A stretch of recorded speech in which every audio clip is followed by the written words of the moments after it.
Jangan lupa like, komen, dan subscribe channel YouTube TVRI Bengkulu, serta nyalakan lonceng notifikasinya.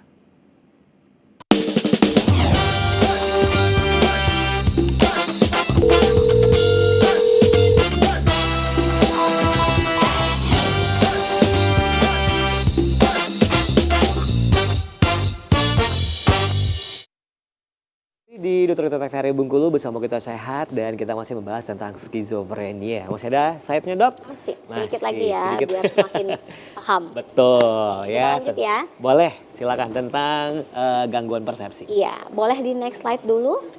Nah, kemudian ada gangguan emosi atau perasaan. Tadi udah banyak ya, karena udah sangat detail ya. Mulai dari yang afeknya tumpul, datar. Ini biasanya kalau udah bertahunan sih. Kalau baru terdiagnosa dia cuma sebatas afek menyempit aja biasanya ya. Ada juga afek yang gak serasi sama afek yang labil, artinya berubah-ubah gitu ya. Boleh next slide? Boleh di next? Nah, Ya. gangguan perilaku nih. Jadi pada beberapa kasus dia ada yang gaduh gelisah.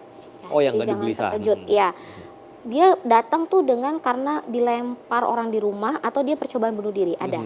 Tapi ternyata setelah kita gali, ternyata pasiennya punya gejala khas yang tadi loh, penyebab dia bunuh diri itu. Dia mendengar bisikan. Ya, gitu. Jadi juga bisa menyebabkan gangguan perilaku tadi. Biasanya yang kayak gini yang butuh perawatan. Jadi kalau dia gaduh gelisah, terlalu agitasi, artinya terlalu gak bisa diem gitu ya, terlalu cemasnya tuh berlebihan, itu biasanya kita observasi. Jadi kita rawat inapkan, misalnya kayak gini ya. Jadi dia banyak macam-macamnya ya, terlalu agresif dan lain sebagainya. Boleh next slide? Nah, sekarang kita ke pengobatan, tapi ini sepintas aja ya, karena mau pemirsa catat pun ini nggak bisa dibeli bebas ya. Mau difoto pun ini tetap nggak bisa dibeli bebas. Betul, ya. harus dengan resep Harus dengan resep dokter dan tidak bisa juga diorder online ya. Jadi ini nggak usah terlalu dalam karena ini memang kompetensinya dokter ya, dokter spesialis jiwa yang berhak mengeluarkan karena dia harus sesuai dengan indikasi medis, tepat dosis, tepat penggunaan. Karena hati-hati semua obat ini punya efek samping. Betul. Ya, namanya extrapiramidal syndrome nanti kalau dia tidak sesuai dengan kaidah yang sebenarnya. Betul, karena ada kasus juga dok, mahasiswa zaman wow gitu ya, menyalahgunakan salah satu obat ini dan terjadilah hal-hal yang tidak diinginkan. Gitu. Jangan kaget kalau dikasih misalnya ini tetangga ini yang sakit, aku kasih lah yang sebelah soalnya tetangga tidurnya jadi enak, udah sehat sekarang katanya. Ternyata pas di tetangga jadi air liurnya banyak, tangannya kaku, nggak bisa dibengkokin. Nah, makanya tuh jadi hati-hati ya. Jadi nggak usah lah yang ini nice to know, yang penting harus tahu ke dokter mana, itu aja, ke dokter spesialis jiwa. Boleh next slide? Ini juga next slide. Nah, ke prognosis. Tadi sebenarnya udah sempat disinggung nih ya, Kak ya. Sebenarnya sembuh atau enggak? Ya udah kita sebut aja bisa sembuh tapi dengan terkontrol. Betul. Gitu ya. Bisa kambuh atau enggak? Jawabannya iya. Prosesnya gimana? Multifaktorial jawabannya. Jadi sebaiknya memang makanya selalu ketika ada pasien itu sebaiknya orang yang di rumah atau orang terdekat, kalau dia suami istri itu ya suaminya atau istrinya, kalau dia masih konteksnya anak ya orang tuanya itu dipanggil masuk untuk kita kasih konseling gitu Kak. Karena ini butuh sama-sama pemahaman, bukan hanya pasien aja yang paham, tapi yang merawat pasien yang serumah, yang tinggal serumah itu wajib paham. Ya, jadi tidak boleh lagi kalau bisa stresor tuh ya direm lah gitu ya, karena stresor yang baru, yang berat sifatnya itu justru bisa memicu si pasien ini kondisinya jadi kambuh, yang harusnya udah stabil nih, dikasih stresor yang berat nih misalnya gitu. Nah, jadi itu yang harus diberikan konseling sebenarnya, karena dia bisa kambuh ya. Nah, semakin cepat terdiagnosa, semakin cepat diobati, tentu angka harapan hidup dan terkontrolnya akan semakin baik. Kemudian satu lagi, support system. Jadi dukungan keluarga atau orang terdekat termasuk suami istri kalau dia sudah menikah itu yang besar pengaruhnya di samping obat yang tadi kita bahas. Ya. Jadi dengan obat terkadang tapi tidak ada support, kadang hasilnya nggak terlalu maksimal Kak. Gitu ya. Obatnya benar sih mengendalikan perilakunya, tetapi outcome-nya tidak lebih baik dibandingkan orang yang minum obat plus dapat support. Gitu. Jadi masih tetap tidak dikucilkan, dianggap seperti biasa, dirangkul gitu ya. Kemudian juga ditemani, dijaga stresornya, direm gitu ya, di keluarga dijaga. Itu biasanya lebih bagus lagi outcome-nya. Hasilnya dibandingkan dengan ya udahlah cuma sebatas ngingati minum obat. Nah, itu yang perlu harus dikonselingkan. Biasanya tuh panjang ya konselingnya, nggak bisa Betul, sekali betul, karena betul. sekali itu biasanya sekali pertemuan tuh cuman batas meyakinkan keluarga bahwa ini bukan diguna-guna aja kita udah susah Iya. gitu, apalagi mau sejauh itu gitu ya. Jadi biasanya butuh beberapa kali pertemuan dulu untuk bisa pasiennya nggak denial, karena biasanya di awal-awal ya semua kita tuh akan mengalami fase tahap-tahap penerimaan. Betul. Salah satunya itu adalah denial, jadi Ya, menolak dulu. menolak untuk menerima keberadaan. Iya, ini. ketika dokter mendiagnosa itu biasanya pertama kali yang dilakukan individu, pasien itu atau keluarga itu denial. Itu memang tahapannya, jadi dia akan menolak dulu. Nah, kita butuh konseling pertama itu untuk meyakinkan dulu. Jadi supaya dia bisa menerima gitu. Nanti ketika dia udah naik level di tahap penerimaan berikutnya, dia sudah acceptance, jadi sudah benar-benar menerima, mau berobat, mau mengikuti anjuran, nah di situ bisa kita masukin. Oke. Banyak yang lain, termasuk Oke. support system tadi. Oke, berarti support system ini dari keluarga ya? Iya. Oke, nah kalau keluarganya sudah nggak mau lagi dokter ya, kan kebanyakan kasus seperti itu. Iya, Udah nggak mau lagi menerima dari keberadaan si pasien ini sendiri. Nah itu seperti apa? Apakah akan memicu kembali penyakitnya ini atau seperti apa dokter? Ya, memicu lagi iya, membuat lama nggak sembuh-sembuh juga iya gitu ya. Makanya ini kadang yang susah kalau kita lihat ya, maaf ya, di rumah sakit juga kan masih banyak ya, Iya, yang dia udah ditinggali bener. Betul. Jadi ya Rata-rata 90% dong. iya, benar sekali tuh yang nggak pahami ya.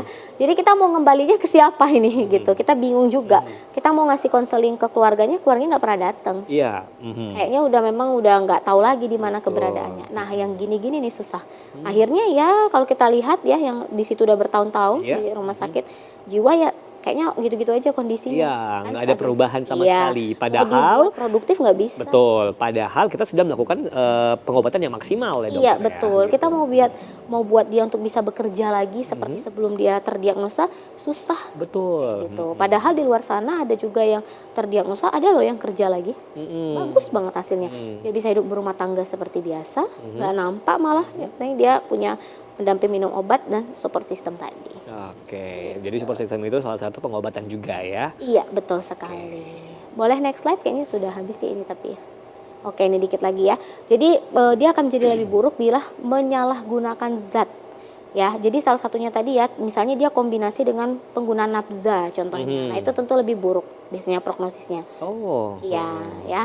Atau keluarga yang tidak harmonis tadi sudah dibahas jelas ya, bahwa memang itu penting. Yang satu rumah dulu lah, kita nggak usah mikirin yang cuman keluarga datang jauh berkunjung sekali-sekali nggak terlalu. Tapi yang dalam satu atap dulu yang harus kita yakini atau kita berikan konseling itu yang paling utama.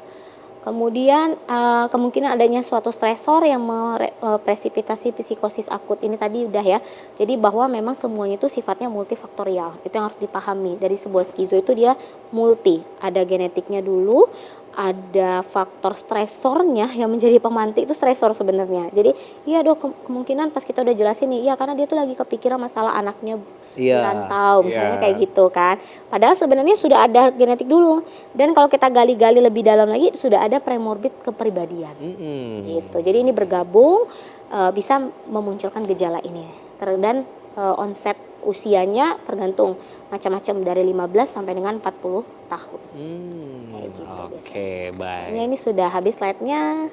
Kita bisa tanya jawab mungkin seputar Boleh. mitos atau fakta yang ada. Iya, Sepertinya karena ini masih menarik banyak. ya dokter ya. Iya, Kita sebelum ke betul. kesimpulan ya. Iya. Sebelum kita ke kesimpulan ada satu pertanyaan nih tentunya tentang skizofrenia ini sendiri. Nah kita tahu bahwa kalau skizofrenia ini kan tidak boleh dengan yang namanya lepas dari obat. Iya. Ya, nah kalau misalnya lepas dari obat nih dokter yang menyebabkannya bakal kambuh lagi. Nah itu pengobatannya apakah pertanyaannya dimulai dari awal lagi atau seperti apa dokter? Oke, jadi kalau kita berbicara soal pengobatan ini sebenarnya kita kembalikan kepada kondisi pada waktu dia kambuh. Apakah ternyata kondisinya lebih buruk atau sekedar nggak terlalu buruk gitu, tapi dia mulai nggak stabil lagi, mulai dengar-dengar lagi dari yang udah nggak ada jadi ada. Biasanya kita sesuaikan dengan itu dan itu sudah ada protapnya, tergantung penilaian dari dokter psikiaternya, dokter spesialis jiwanya.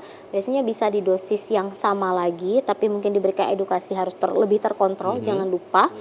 Atau bisa juga kita berikan obat tambahan kalau kebetulan dia lagi ngamuk-ngamuk misalnya agak berat ya terpaksa ada sesuatu dulu kan untuk menenangkan. Kadangkala lebih parahnya lagi dia ada kriterianya, ada scoringnya ya biasanya kalau di IGD instalasi gawat darurat scoring yang tinggi itu biasanya butuh diikat malah restrain namanya. Jadi ada butuh pengikatan. Jadi untuk masyarakat yang menonton juga jangan heran kalau pas lagi ngamuk-ngamuk misalnya pasiennya sampai diikat. Iya. Nah itu salah satu penilaian yang memang sudah kita ukur dari scoring dan ternyata dia memerlukan restrain. Diikat dulu sampai dengan dia udah stabil nanti biasanya baru dilepasin. Bukan penyiksaan ya. Bukan penyiksaan konteksnya ya, makanya harus dijelasin dulu untuk Iya. pemirsa jangan sampai nanti malah jadi dibuat viral di TikTok lagi. Iya, Ini betul. datang ke rumah sakit jiwa kenapa keluarga saya jadi diikat dan lain-lain Iya. padahal memang seperti itu. Itu salah Jadi satu ada penilaian agitasi itu kita pakai scoring ya di IGD, dokternya akan men-scoring yang terlalu tinggi skornya, itu yang terlalu berbahaya dia di restrain istilahnya diikat gitu ya. Lalu kemudian bisa juga dia pengobatannya ujung-ujungnya ya kayak balik dari awal sih ya. Iya. Gitu bisa aja dengan dosis bertambah tergantung tingkat keparahan. Oh gitu, oke. Nah kalau orang awam nih bilang dokter, wah masuk rumah sakit jiwa ntar paling dikasih obat penenang gitu loh, ini obat tidur nih, oh, ini dikit obat tidur, bener gak sih? Gitu. Ya. Jadi orang awam tuh taunya obat jiwa tuh obat tidur semua. Ya. Gitu ya, nggak bisa disalahin sih, mungkin karena efeknya kali ya Oke. Kak ya. Karena memang kebanyakan, nggak semua, tapi memang obat-obat jiwa itu dia punya efek menenangkan, membuat pasien lebih stabil sebenarnya tujuannya. Iya. Bayangin kalau pasiennya lagi ngamuk-ngamuk terus kita kasih obat yang memicu lebih energik, kan lebih repot Makin kan. parah ya. Iya gitu ya. Dia memang kategorinya adalah obat yang membuat pasien lebih tenang, lebih stabil kayak gitu. Oke baik, terima kasih dokter. Itu dia tentunya untuk pembahasan kita hari ini tentang skizofrenia, dan kalau ada yang terjangkit skizofrenia itu langsung saja ya dibawa ke rumah sakit jiwa terdekat tentunya agar bisa dilakukan dengan pengobatan-pengobatan tertentu yang sudah dibilang tadi dijelaskan sama dokter Lisda ya. Terima kasih sekali lagi dokter. Dan akhir kata saya pamit, terima kasih. Assalamualaikum warahmatullahi wabarakatuh dan sampai jumpa kembali di Dokter Kito TVRI Bengkulu berikutnya. Sampai jumpa.